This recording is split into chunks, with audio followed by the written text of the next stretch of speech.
पैसे के बारे में हम सब क्या सोचते हैं? मतलब, क्या ये सिर्फ कागज के नोट हैं या इससे कहीं ज्यादा कुछ है? आज हम ना ओशो के एक डिस्कोर्स के आधार पर पैसे को एक एकदम ही अलग एंगल से देखने वाले हैं। और हो सकता है ये नजरिया हमारी पूरी सोच ही बदल कर रख दे। ये सवाल हम में से कितने ही लोगों के मन में आता होगा, है ना, कि भाई पैसा आ क्यों नहीं रहा। दिन रात इतनी मेहनत करते हैं पर नतीजा कुछ खास नहीं दिखता। तो मन में ये सवाल तो उठता ही है।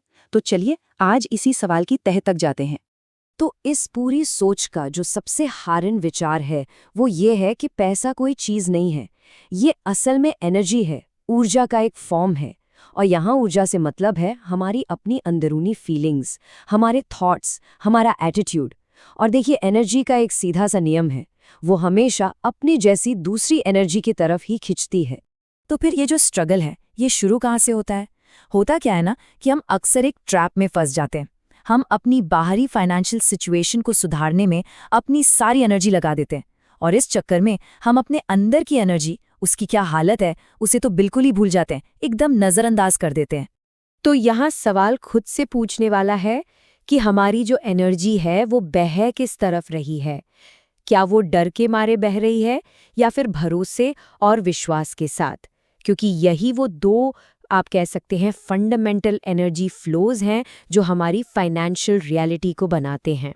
इसको ना आप ऐसे समझिए जैसे दो मैग्नेट्स काम करते हैं। सीधी सी बात है, like energy attracts like energy. मतलब जब किसी इंसान की अंदरूनी एनर्जी का लेवल पॉजिटिव होता है, हाई होता है, तो पैसा उसकी तरफ खिंचता चला आता है।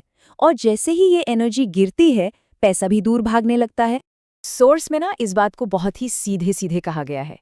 जब ऊर्जा उठ गई तो पैसा आपके पीछे भागेगा, और अगर ऊर्जा गिर गई तो पैसा भी गिर जाएगा। मतलब ये एक डायरेक्ट, गहरा और अनब्रेकेबल कनेक्शन है। चलिए अब थोड़ा और डीप डाइव करते हैं, उन दो ऑपोजिट इंटरनल स्टेट्स को समझते हैं जो हमारी फाइनेंशियल रियलिटी को कंट्रोल करती हैं। एक तरफ है डर की एनर्जी और दूसरी तरफ है अबंडेंस की एनर्जी, यानी समृद्धि। अब जरा देखिए, ये दोनों एनर्जीज एक दूसरे से कितनी अलग हैं।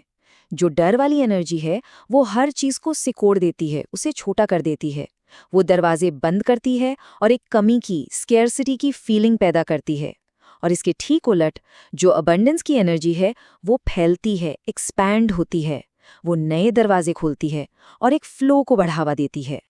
देखिए, इसका एक बहुत ज़रूरी प्रिंसिपल ये है कि हमारी बाहर की दुनिया ना हमारे अंदर की दुनिया का ही आईना है, एक रिफ्लेक्शन है। सोर्स यही कहता है कि जब कोई इंसान अंदर से श्रिंक हो जाता है, सिकुड़ जाता है, तो यूनिवर्स भी उसके साथ ठीक वैसा ही कॉन्ट्रैक्ट होकर सिकुड़ कर बिहेव करने लगता है। मतलब एक बंद भीतरी दुनिया एक बंद बाहरी दुनिया बना देती है, जहाँ कोई अपॉर्चुनिटी दिखती ही नहीं। और यहीं से हम एक बहुत ही पावरफुल और माइंड शिफ्टिंग आइडिया पर आते हैं। बात पैसे के पीछे भागने की है ही नहीं, बात है अपने अंदर एक ऐसी स्टेट क्रिएट करने की जो पैसे को अंदर आने की परमिशन दे, उसे अलाउ करे। तो ठीक है, ये सब सुनने में तो बहुत अच्छा लगता है, लेकिन असली सवाल तो ये है कि इसे करे कैसे, अपनी एनर्जी को मैग्नेटिक बनाए कैसे। तो चलिए अब थ्योरी से निकलकर प्रैक्टिकल स्टेप्स पर आते हैं। सोर्स में एनर्जी बढ़ाने के लिए 4 प्रैक्टिकल स्टेप्स बताए गए हैं। पहला है विचारों में रोशनी, मतलब नेगेटिव थिंकिंग की जगह पॉजिटिव को चुनना। दूसरा, भावनाओं में खुशी, छोटी छोटी चीज़ों में जॉय ढूंढना।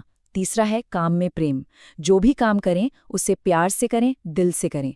और चौथा, जीवन में साहस, डर तो लगेगा पर उसके बावजूद आगे बढ़ना। ये चारों कदम मिलकर ही वो मैग्नेटिक एनर्जी बनाते हैं। और हाँ, एक और बहुत ज़रूरी बात, सोच कर देखिए, जो स्ट्रेस होता है ना, वो एक भारी कंबल जैसा है। वो आपकी एनर्जी को दबा देता है, उसे हैवी बना देता है, और ये एनर्जी पैसे को दूर धकेलती है। वहीं दूसरी तरफ रिलैक्सेशन, आराम, वो आपकी एनर्जी को हल्का और फ्री बनाता है, जिसमें अबंडेंस यानी समृद्धि आसानी से फ्लो कर सकती है। तो अब आते हैं इस पूरी बातचीत के निचोड़ पर, a crux of the matter.